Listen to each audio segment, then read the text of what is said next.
Yan, magandang tanghali sa lahat guys. Yan guys, oh. Pag mayroong kang pinunla o tinanim, mayroong kang maiulam na gulay.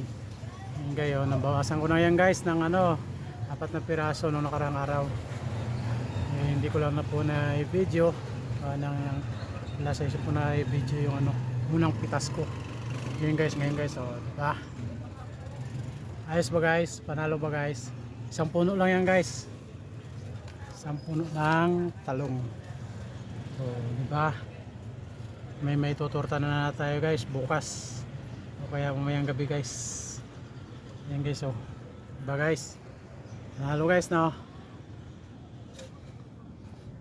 Yung atsal guys, oh, bell pepper guys, oh. Noong December pa to guys na namunga ng yung talaga yung bunga niya. Ngayon pa ilan na lang guys. Gawa ng magulang na siya guys. Matanda na yung ating bell pepper guys. Pero kahit paano may bunga pa rin guys. Yan guys, oh. Oh, ano pa guys. Ilan na may bunga pa rin siya guys. Parang atsa lang guys, oh. Ang cute ng bunga niya guys. Bell pepper po yan guys, bell pepper. Yung ating limon ay namulaklak na. Namulaklak na naman ulit. So hindi ko alam kung nabuo ba yung bulaklak na. Ganyan lang yan. Guys. Yung ating tanglad ay ulitin natin ulit yan sa susunod na araw. Yung ating sampalok. Buhay pa rin guys. Yung ating kalabasa guys. Kalabasa. Namumulaklak na rin siya guys. O yan. Yung ating kalabasa.